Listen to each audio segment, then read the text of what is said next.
Ole kan ông chan le tonga second episode he tu kan hu me khi counselor te mudna room ani he khum pom nual maya a dom ang te pon ngai theni hi dom chen de bro me yang lim chan khop mai chan he counselor te speaker te upa te ho an lo thu ko ma kan va po ve ya chanin kan han interview do na nia mase bela chani counselor kan interview nga chuan deputy speaker le speaker kan tile tura ngai la thange ole he tuna helin counselor lampang kan va kom lok he lom chun pulal dan moi sai lo ani ya kom lok nga chuanin midang hi hei kan hu mai lo ba amai kan zo tanga midang chu kan zot lutuk lo mai angan omlem lo boka emi kem chung chang le khami apathian thu mo ama mi mal nuna counselor ni na kha vela kha kan han zo chawanga e hun toite kan ne ya chu min pe phal loka hei kan han zot loka chanin udan amai tun main emi kem ma hianin counselor ang chi khan ilo pe mun danga chiatlanga khan pusiwala kan zui khan tum khat chu kan han om ve zok ani malo om to chu kan ko khan committee ten an fiat wa nge aron ti chenge ni ka khachela wa khatia counselor tura ron wa chakhan acting a ril ruwa aden dan ti vel khan kha mi nen kazam khop maya ka phu lo he ka in tingoi moya ka hupur tak ni zeta in buat sai dan po ka thiam lawa kan soi thui lo ko nga helai kan thlen ma hi chuan toi te motora te kan han soi thina pathian thu kan khat ve bar ni ten kan han thria ma se helai kan han thleng chawa tong trai na nen kan han beya kan ruak tol maya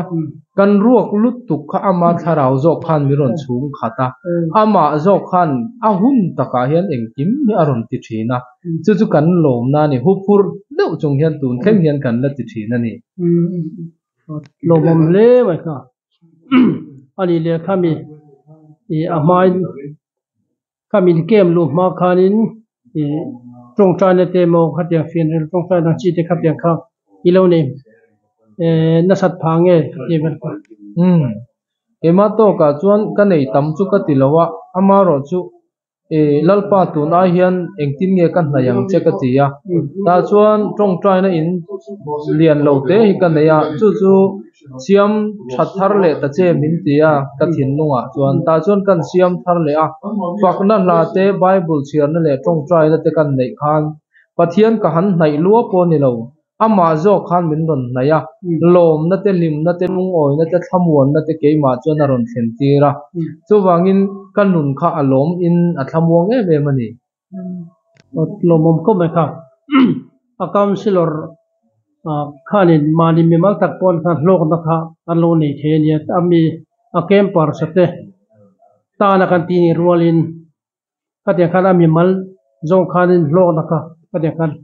kan mu ti tlat mai kha ro pui khop maya chorin ni le khami counseling na khanin thok chautan ya khami thoni ka khami kem in lu chawa ani ni na ti mayang ni lai ni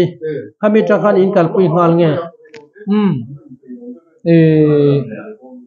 akan han ti deuh nok ka kan program ang lutuk khana kal hlei thei lawa ama ro chu program zo zui kha chuan kan han kala counseling kha atam thei ang chu kan han nei ve a ta khan ke mani om ang te kha an tharau nun chaknan kan han sera ama ro chu ta khan thu khan langai tha thei lut tuk lawa an la ruya an la ti deuh chu lam maya ti chuan tun a hi chuan an film to khop maya han rui ang hian om to lawa pathian thu an ei tha thei khop mai nau chobar ang vel hi an ni te tiang ang chuan tuna chuan pathianin to san ho te tong trai na a changa kan lom tlang khop mai chuan kan soi tlang le lu dok na kina min zot mai thei boka kan han counseling thina chu counseling mai pialama speaker te thu soi hi fi an ti em ma chu mai pialama an ma ni ya pathianin na thoka camper pakhat phei chuan kanun hi min khoi let jok maya ka ke hi lali suak cross a khan isua chau ha ka ai oina thi emo ka lo ti thina speaker inan soya khan fia ka tilu tuka ka ke hi cross a khan khen bein om to a sual kong dai le tur chon ka thei ka ring lo ka kut thi cross a khen bein om to a chu wangin sual ka ti thei to lo chu wangin keima zo ka hi khen bein ka omani tin chu mai pia lama ka lu hi ling lukhum ak puar be tlat ani to isua khan chu wangin ka ngai tu na zong zong te sual lam ngai tu le tu chuan tu na ri hi chuan ka thei to lo ni ti a soi khan ka thin lunga hne a keipo ka chiang thar le zuala min khoi tak zetani mi sang sang kan han zot kola speaker thu soi le tong trai na te chi sang sang kan han ne pathian kan nai tlang zela ta chuan camping chunga ka om le camping lawa ka om kha ka ngai tu na hi adang lutuka te an tia voina phe chuan camping a ka lo lut lo hi ka lo lut hi ka lo mani ka lut lowang ti hi ka hlau ngoi ngoi a meya pa hian an zawa hian an tia camping hi kan hlok mani pathian thuro pui tak tak kan ngai thla ngai lo kan ngai thla a hlu kan ti an ti ni nomina ka ro pui khop mai kha bak kha ko khan mi pui te ponyang chu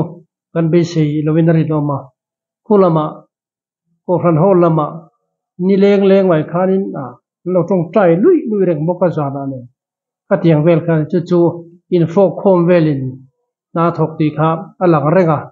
tu kan councilor pakat khan ka tiang khan an ron soi ni kha member tamber poina kan fiat du nin ka fia an mani campers te ngei de bokom chang ve ma she zona an zo ma sak polo jon kom ngot kha chu ti chini lem lawa chuanin tuna kan councilor jing mi pakhat kanan ko mania chuanin soi du anei chen khatel o mai the chu min su sak le lok sela top nan engke para hian in pek na tak tak anga ya apui mo bera chun thu oina ke mani po hian thu oina kan momo a kem parte pon thu oina an momo a aro pui ber ka ti chu pathian tharau thiang hlimalo thleng thina uire aya sual zo ke mi sual hi lalpa i ma ka lo dinge tin ke po hi kem parte ho councilor ngai annun an hanin for hian katlin lo zia ka lo hu thina ke ma zo ka hi chu wangin ko ran ho tong trai na hi a thlon lowa an ti tak tak mel kan mu hian ke ma ni kan tuiral thina ke ni po kan bo khup hlei thei lo lain chuat bala ni amon ni lo mo camper an bo khup khlop sopa lei ani amon ni lo mo khang kan mu khan kan tuiral thina ni chu wangin ko ran ho tong trai na thlon lo ti kha kan sei le lokani ole hun thatak ben te wan lo mom po ka lo me ole tura hianin kan deputy speaker atana kan man upa roba zero sangliana biak na khan nei vele lokanga hun ol rem chang la ya camping chung chang chin khanin kan pastor da kan kom to ma se soivek pakhajina soivek na chang khia lo khalom chu zel ma chu ma chanin ani hianin kha aron soi kim tura be se devila thange chanin ama sain pu robata hemi tun camping ni lo hi hundanga khatiang deputy speaker ang chi te mo khatiang din hun khai lo thok to re men ti kha mana khan tei rolling khom game kan nei pui hian upa boni anen khan kan speaker dun to jan ni riak emani khania chu ni deuh mai councilor ang dewa ong chu kan nei ve zeu kami akan tinge hun in siam dan chun lama zan lama ti mo khatia zong kan in siam dan te ka omen in siam dan tak chu kan nei khan chuang lova kan in din chok deuh mol ani deuh ber maya kemin kami achan dam na lai chan dam na thu kan an soi don ta ka khan pastor hian ani experience nei thania an thur deuh khalai kha aba khichu karma salam pe ka chun kading tam jok ma hian kanin chok chho mol ani bere patira sual thu in bultan na yang tro dan no chan dam na tile khat yang zo khang nia kar khatna khachu detox period ang dewa kan ngai nia wang khan i a pathian thu i atula kan hriat sual thuan ti vel ka chu chan dam na thu huang chung a mi nia i ka khachu kan kai du lo zo ka i a an ma ni ni te mo tong kam takin kan vuak du thengna tur nia kan hriat tong kam samon ang kha ti khan kan ti deuh mol mol top mai ani ani chu tan ni le kan pastor pa soi thawa nangma mi malbi ka ti mayang khada khanin emi campinga i hanin khung bik le khulam pang a ko khanol puyo khatianga kanom lai ne khanin engei tharau nun lampang pathian ne indorna te mo khang kha i danglam ne de teu mem dang lam takani he ta chun ti hian nia Cochrane committee min han ruata Cochrane o chu pathian o akan ngai awangin chang lo thei loin kan oma in han in buat sai donin in buat sai dan tu te hi awang let ding ang reng bok sia chu wang chun ta chun pathian rin chan lo thei loin kan oma ti mayang pathian rin chan lo thei lo kan omna hin an ha tho kan humol mola ya kan lu ma ka tong trai na apo pathian min chan na chu irin chuan pathian ro pui ji huang ti le chak tak le hoi takin om phot mai ro ti khan ni top maya enga ma sarmon tang mo lo theng a om chuang lo wa amai ro chu lal patla nga ngai tu ni ang tiang deuh khan amhuna hian pathian hian a hun taka hian tlai lovin na hi aron thok mol mai ni aro pui khop mai kha lo mom kom ma i enge mo mani experience mo rong lo bol to na te mo khatiang ma chuana an chawa kanan ti de ulek nge ti mo khatiang ka man thei mi lawa chu mani kha ruak vekin kan zero chiang ani ti kha an sun chin pokhan counselor khanin an soi engma lo mai kan ni je kanin report atia chon pathian na tho kha aron lange ti khani chel mai he aro pui ko ma khatiang tur kha ninge poina langa chonin anile kham campers te kha khatiang khanin anronin lan ta huk maya chuan kha enge kami chungchang khanin in rin ai mai nge khatiang aron lan nge nia khatiang in rin hun tok vel thoti vel bor kha ya kan be se ai ma in ania dik tak chuan ya atira kema routine kan han buat sei lai te pon kar khathi chu detox period ang dewa ngai la ka ni ngai hian ni pathian thu chan dam na lam thu te ni kan ril chho tananga ni kan han ti kha ania amai ro chu in an ma ni vel han en khan in rin ni vel tang khan ni khatiang lam kha kan an hoi dewa chuan pathian nia pastor in vo in chu pathian ni te ni boka i chan dam na thu hi kan thur deuh tak tak ange atia ni dang ain sermon po kan ti tama ni kham ni khan sermon in khom voi nga kan neya ti chuan nia somna kha an siama sunday kha sar man voi nga mo sermon in khom kha voi nga kan ne pastor in huna mang feka chuan pastor in tlaya khan somna an siama de mo tok ka ding turan omang chumoti lai khan panga paruk vel achi kha kan lo chin che cheng hlom lo wa ni kan hriat dan a hno kan han chui dia ren ni kan hriat dan ani ka tiang vel ti lo kha chu an lo in plan vek to maya chon jana khan somna asiam le a chon jan in khom bana counseling kan han nei dona ta chon lein tlan theilo te kha counseling amal te in counselor te in nei puyanga kan han tia ma se in tlan theilo counseling tu reng reng kan lo om to lo wa an lo in tlan vek to kha lo nia ni aro pui khop mai pa kan be se ayana sa in นี่อันปะเทียนเฮียเรามันมวนอีกกันที่ทาราบูชันดำตัวเรียนเนี่ยเนี่ยค่ะไงน้องครบมาอย่างมาสับเบอร์ปอนนุ่งเทกันเจ้านุ่งเบอร์ปอนมาสับเบอร์ที่เวลค่ะกันที่บอกค่ะเกนี่นะก็รันนอลปุยนะพูดกันจู่มัวห้องค่ะข้าเกนี่ไอ้คันอันจุงนุ่งเลี้ยงได้เท่ที่ค่ะหลังเร่งมาอย่างส่วนนี้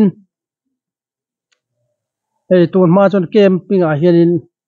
เฟียนเตอินหลันวังคัลฟันนี่เชวังอ่ะอินหลันเวียไม่อยากเตียนจิกาอมเทียนยันสวยทีนะอันตุนจุมาขานินปังอาเวลบอร์อันเทียนเตพะโลขัดยังอินหลันหลายค่ะข้างหูค่ะอินมูดานินอรันหลันเวกันขัดยังหัวเจ็บโมซาวังโมอรันทีเวไม่ยังขัดอินหูเงะค่ะที่ขมีเวขมิโลสวยสักเลยตอนเนี่ยไอ้ฮิตบุเลมเล่บุตะคิดจะเขียระฮะละแล้วลิช่องไอ้พ่อขันบุตรเล่บุตะคิดจะเล่าเขียร์เวลาตัวเรียนมีมินเตียเขียร์แค่ที่กันตุ้มชุนจอกะ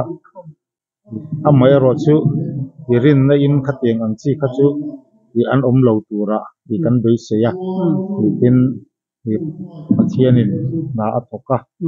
อันหัวพ่อหักสัตว์นั่นในกันชวนยีอินไว้ตั้มตักนะครับกันสวยช่วงพอจนอาร์สันนั่นเลยเชียร์เรานั่นเลยปลีงาเวลจุกันนั่นกลมนั่นเลยจูบักจูให้นิมินเวลตั้งกันจุดเดียงพอจูที่อันโตแล้วว่าที่อารมณ์พวกไม่อัฐัวชวนอันเชียงตั้งนี่กันเสียไม่รอดจูเนี่ยอัฐัวริงดเดียตกแล้วว่ากันนี่นะวันช่วยง่ายทีนะช่วงจนหาสัตว์นักกันโตเตะไอ้อังลวะสิ่งสักมุเตะพอไอ้อังลวะนี่ว่าเราก็จนที่ตัดกันสวยทีลวะทำไมเราจะปะเทียนอันเบลตาปะเทียนสวยนั้นกัลเซียลจนอันไงตัวอมลวะก็เลยค่ะก็ครั้งรูปปากขานินข้าไม่อันรนินลั่นเวลค่ะกันหันหัวฉันกับฉันยังไงฟาลเดียวขานินอันริงเลเดียวมันยอติตัวขันคอมเมนต์กันหันเลยจนให้กันดีพิวดิสปีกเกอร์ผู้รับบัตรเห็นินอิรินชวนปะเทียนรูปุจจัยม่วงตีขันรอนช่างตัวเฟลคบมาขัดยังขานินกันง่ายไม่ตัวระกันง่ายเก็บไว้ไอ้งามาลูรินลูตัดอันนี้ระวังตีขัดตีตัดขันจนอันมานี่พอห้องทะเลาะกันในเวทีเขามาอาจจะว่าจนขัดยังขันปะเทียนที่ละเตียงน่าทงเสียหลังที่หาริงละจนนี่เลยให้ชัวฝุ่นตัวนี้รินนี่ได้ขนาดนี้follow up เวลที่เองติงก็ขันคอมมิตี้ลำโมนังมานี่เขาcouncilor เลย speaker เตขันินรวมมันได้ในชาวเวลค่ะสวยที่ชวนจึงไม่เนี่ยที่เช่นอินสวยลันเจ้าข้าเนี่ยฉันทำกันไงลวดเละทิ้งกันไปเสียไอ้ไม่ปะเทียนนะตัวข้าเราทั้งพวกเสียเนี่ยฉันทำให้ลวดเรื่องเรื่องอังเดียวเล็กๆก็จะพอค่ะที่เที่ยวเทียนเนี่ยก็แค่เทียมก็เพราะว่าทำไมเราจะเรียกปะเทียนเนี่ยนะกันดีละเราเห็นมิชชั่นเนี่ยเรื่องไม่ที่กันที่ตัวชนเนี่ยนายพ่อเนี่ยเดี๋ยวมาพ่อเนี่ยแค่ไล่เกมรูดเกมบวชใส่นะที่ปะเทียนโกนนักดนที่อันนี้จะหวังจนรินนักกันในเห็นปะเทียนเราคุยเสียที่เราหลังตัวเช่นนั้นที่กันสวยมาสลบตัวเนี่ยเกม follow up ที่จุกของคอมมิตี้เห็นรู้ว่ามันลอกเวกชัวจานค่ะ special program มันยารำทาร์นี่นี่ทำไมเราจุกของหุ่นด้วยถ้าหุ่นเราเนี่ยเล่าพวกที่สุวรรณชนชัวจานตั้งกัน follow up นั่นตัวอังเดียวนักกัลเทียส่วน special program อันนี้ทุกปีบิ๊กในนี่มาเสละตัวนั้นจนทุกปีลำพวกคอยลิตุกดูเราไม่รอเต็มที่ส่วนที่ขันอเลเปกาส่งค่ะมี follow up คุณอันนี้ชอบอย่างเช่นการขัด follow up กันในโดนที่กันเกมปัสเตปเห็น follow up กันในโดนที่อันเสียเทนอันล้มพวกไม่ล้มเล่ไหมครับ follow up te then ka chonin lo hu phur deu mai thina an ti thovena khoi ma han kal te kan lo be se tina dai chonin a follow up lam pangka hai ke patan lo thalel dai mai ne lo mom ko mai ka chonin akhan hei hunte tam vak lawa a soi du zong te mo kami ka zo kherlo wang chi te poka om theya kami kha soi tur khan som le potang ya ama sabera chun ko kran ho tong trai na sa a chu wang chun kem lu tur lis min ron pe a mi som li pa ko min ron pe khan pathian hian na thok to ti hi ka rel ro om dan an ya kem kan du ma tang khan chun kem kan han lu ta kho che ro sur ka ra mi som li le ati taka khachon li sari kan lu tha ya mi som li le pasari kan han lu kha hu theng thungin a then phai chu an bedding te a hu a long chep chu pa ti kha tiang khan thul tum ta se chuan lam ka thali tu ka ma mai ro chu a thok tu te a hin an khur jok ma mai mani ti tur kan kem par kan lu ta kan ta to kha pathian ha tho zel ni a ti ko kan ho tong trai na ra tin kem ri san te kha kan buai viang tura kan ngaya a mai ro chu la buai chu kan buai ve deuh thowa a mai ro chu kan rin ang em in kan buai lo ni ti pathian na tho ti alanga chung ta po chu ko kan ho tong tai ra di zelin ka ti a tin kan kem par ta hian thu hi an oi em mai boka ke ma hian a engemo hian ka lo tel ve nual to em kem par chu oi hian lo om do ne mo ni o ti ta hi ti karil ru a om ruma ti a lo mum ta ti a pathian na tho ti kan chan sel ni ani a tin kan security te medical duty te chaukalam te tin khu ta tong trai khol chu nang poni ti kal fo i muanga an thae em maya ti tak zet in thei to pinan beya helaya na ti hian truang taka kan kem theina turin mani na rul te kal sanin zan khotai rek a then security te po chang sanan an tlai var sak zaka ne teng chen an beya chauka ani se ku a then phei chu atira tanga la ho reng lo la riak ngar te an ni a ti a ha pon ha a te tiang anga kan zawai a rong bol na ra hi tu na hian kan kem par te hian an tel chho mek ani in ka hria a laya speaker le councilor te rong bol na chaw ani lowa an zawai tho ho na ye rong bol tlan na ho ran ho kem ani an nge ko ran ho rong bol tlan na ani ti kha ti kan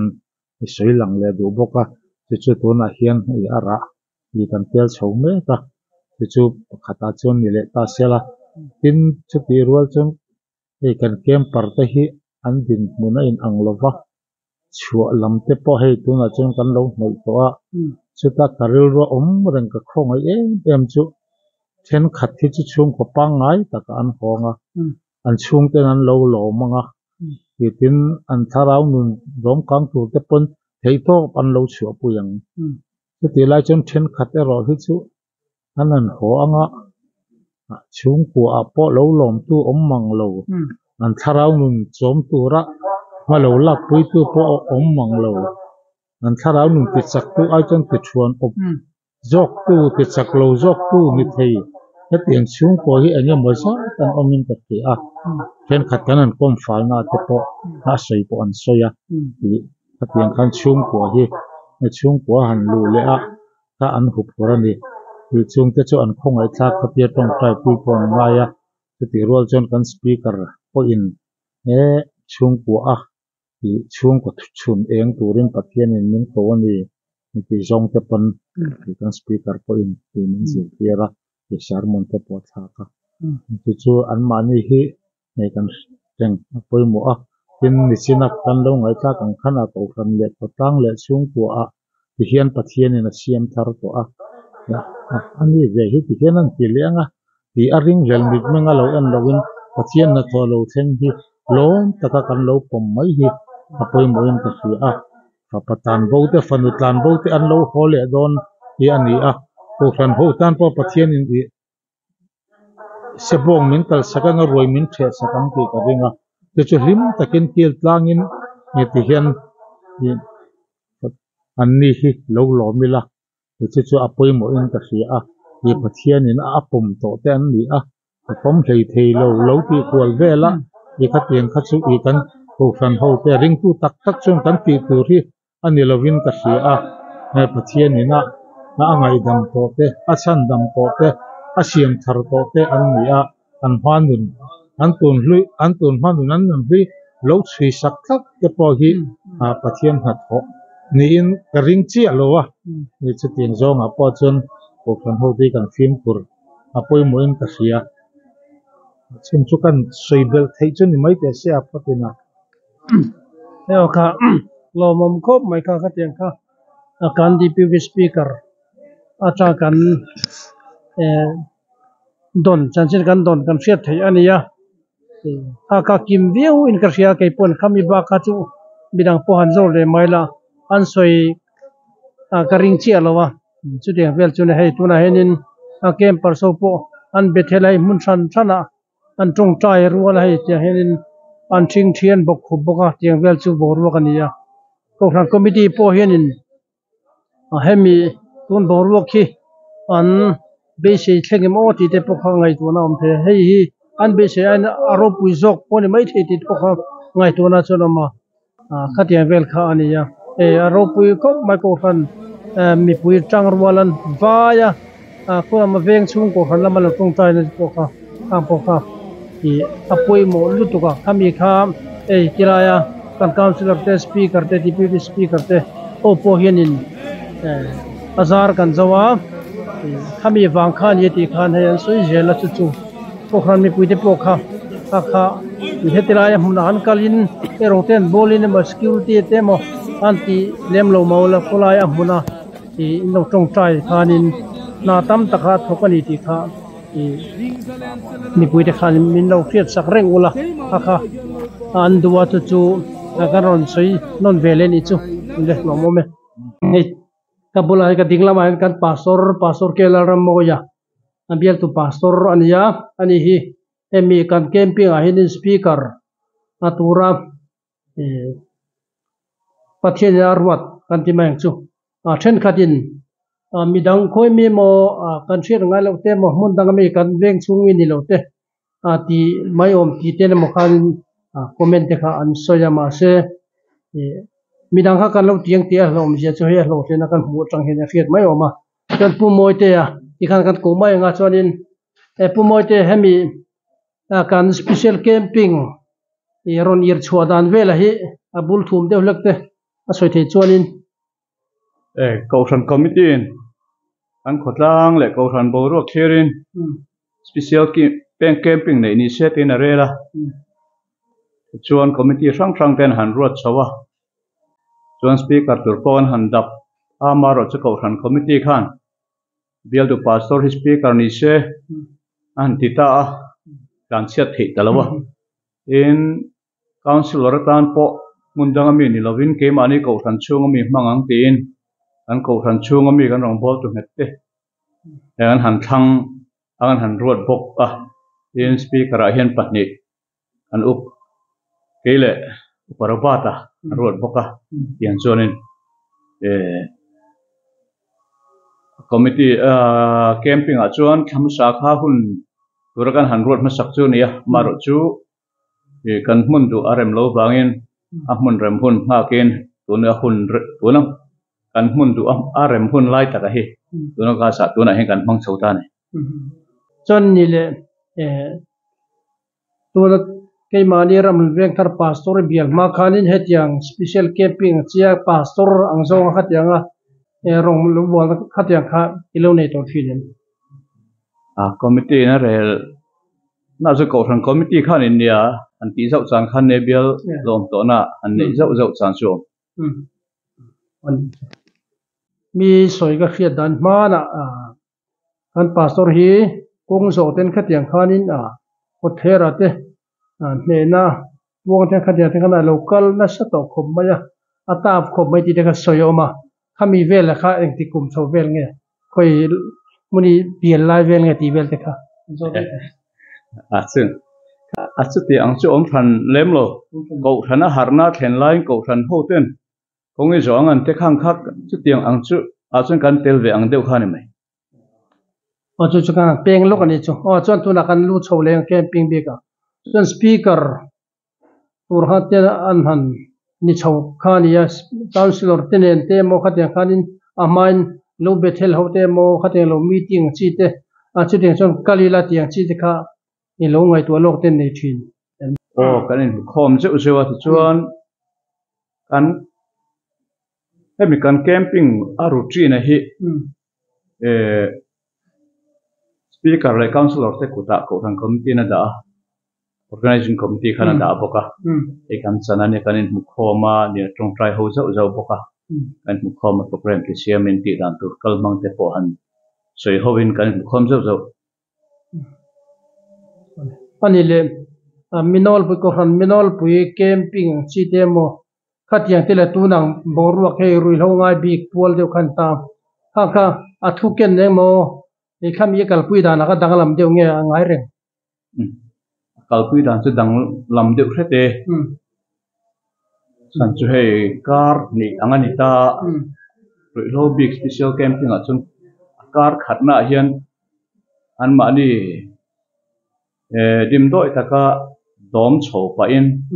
อีกครานินอันมานี่ตักสักพิษหุ่นเดือดเตอันเรื่องรูหาปิมหุ่นเดือดเตถ้าเตียงหุ่นงักกินที่นั้นดีท็อกซ์หุ่นนะคะอะไรจะหุ่นเตะงักโฉบไปอินที่ขันโปรแกรมค่ะจังใครอังรังเดียวริลุตุกบวินที่ขันกันคัลโฉบคุยเด็กๆค่ะอันนี้ส่วนนี้ไอ้การนี่อังเดียวเนี่ยจุข้ามีหุ่นตัวรวมหันข้าเดียมาเสกอาจารย์เวลกันที่มาจุดปัจจัยนี้อินทรีย์กับเสียงตัดเจริญว่าอารมณ์ลันเดียวหุ่นข้าอันนี้ตาข้าอีเบสอันนี้มาตัดแข่งบางที่เวลบอร์ค่ะเบสไอแข่งมาปกติเทียหุ่นตัวอินหลังเดียวพวกเขาเขาทันหัวตรงใจนิสาที่โซนเปียละมากันเขาเดือดเขาทันหัวยังมาได้ขังตรงใจนิสตัวแคมปิ้งมาได้จังกันเราตรงใจโลกตัวตรงใจหุ่นบีเทนเสียมาตรงใจนักมนุษย์ล้านนะจนเข้มไล่เห็นจบมาจนหูจานตรงใจทุกข์เขาทันตรงใจนะคะอัศกันนี่ที่ไม่ยังจนเขาทันตรงใจในการสปีกเกอร์เป็นนี่ที่ที่รักกันในด้านจุนี่จนประเทศนัดหัวโลลังอาคุณตะกะการโอรสทัดเต้าโฉดนี่มีอินลงสวยห้องตัวนั้นเวลาจุดเดียงกาลิลาตีเวลใครโลรวมมันโฉบเบียจุดเดียงเด็กจนอากาศเที่ยวจากที่ผมเวทห้องอัตโรขัดเดียงเวลข้าเองติงออโตมัติกขานินกัลสปุยเจลไม่ตีนะอันนี้เดี๋ยวอันมานี่ดินมันอันจุงเจลเฮียนมันตักสดินมันเต้นมานี่รู้ไงอันดินมันเชี่ยวจุงเฮียนอันคนไปเฮโปรแกรมจะกันหันรัวมันน่าหุ่นปีจะกันหันเที่ยวแต่น้ำอ่ะจังจะกันหันปดตัวยาจังจะกันหันพิเศษเลยเดี๋ยวว่าเตียงใครยังคอมหุ่นเตปหันส่วนเดี๋ยวเจ้าดาร์การจังเดี๋ยวส่วนหันโซโล่เส้นเตียงชิดที่กันรัวมันอังส่วนกันกัลยังน่าจะชอบอังรัวมันอังรัวมันโลกอังจอมโทษที่เตียงส่วนกันกัลมาเสียอับรัวก็จะหันกัลปอมพวกคนนี้เสรีส่วนนี้อัตโตบละมากันเราเชิงกันเราลู่โฉตัวไม่ก็เบียลฟงอันเนี้ยพวกหันปฐุมเมนโกลาข้ามีเบียลวันปังไงรูทีนปังไงกัลโฉไล่ข้างตัวนักเกมบูรัวกันเห็นถ้าเราหนุนลำปังข้าขัดยังข้ากันโซดได้ยังไงยังไงดังมาก็ดังลำนาเดียวเตะอมบีเกมทีเวลเตะอมเตปอติเทียงเขาทันหัวมินตรงใจสังเสริมไหมอะไรปวดบีเขียนนี่เราปัจเจียนอมปุยนักขันดงนะซาอะไรมันอะไรเฮียนอันทุเสียปอทุเสียตัวแข็งปอินปัจเจียนอมปุยนะอันมาหมออังจิรเซลแต่อินเขาทันหัวตรงใจนะวางที่ท่านกันดงเทียนอมปุยนั่นแหละเจียนเจียนะกันดงนะซาปัจเจียนนัดต่อกันหุ่นนะซาตัวส่วนนุ่นนั่นสักกันคอยเรียบพวกนี้ฉะนั้นเราตัวเบิร์ตักกันดูต่างตัวอีเช่นกับที่นี่เฮติลายอัลลามุลลาลาสีพิร์ได้นั่นเจ้ากัลเวลนี่จะบวยทักบุกเสียกุลายมาลีก็ขันหุ่นมาเตที่ไม่เสลอลสมัยตัวที่เด็กข้าไงดานออกมา ข้ามีจงจ้างข้ามีสวยสักเล็บนกแต่เสรันคอมมิตี้นะมุนตัวรันไงตัวอันดับปฏิคันเฮลัยมุนฮิคุไลมุนที่อาจารย์เฮลัยมุนฮิทรัจจงไงตีนะทั้งก็รันคอมมิตี้เฮลัยทั้งอันนี้เดียวกันไหมที่ส่วนฟูก็รู้ฟูเฮลัยฮีที่การสิโนรีไวเวลแคมปิ้งเซ็นเตอร์เนี่ยอันมุนเฮลัยฟูครบไหมดูหนังสเปเชียลแคมปิ้งนี่นั่นเพจวันนี้ที่ที่ชี้ตะกันนี่คุไลโคชูงเดียวว่าเขาจะเสมีดังเกมรูดเวลแต่ละคันรอนินเจียเปียนชิเลงว่าเช่นเขาเวทเหรอผมเทียเราอินสับไลเจ้าปวดเทปก็ทีนแค่นี้บิ๊กเนอร์แค่ส่วนทีละฮอลคันนี่มั้ยคันเก็ตกันขาดงาลังเอ็กซ์หันล่างเอ็กซ์เซหันล่างตัวเป็นหันไปเขาเป็นตัวคันในตลอดที่มาส่วนเฮรูมูมาตะกินเฮลัยคอนซิลรูมเนี่ยแต่เฮคอนซิลรูมอะไรสปีกเกอร์รูมมาแล้วเลยอ่ะมูมาเดินคอนซิลเทียนเราปวดเสียเอกดโจลชาตุยชาปารูมเดินคิมชาเฮียนี่เจ้าก็คิมไปเขาชาเดลเวลดิกไหมอ่ะจู่บางส่วนอันนี้เขาตั้งให้นักใช้ไหมคนเรามาเจอรถกระบะบ็อกซี่เราเนี่ยค่ะกันอินคอมเทน่าจะลงนี่เลยพอดไม่ได้ใช่เราโมเม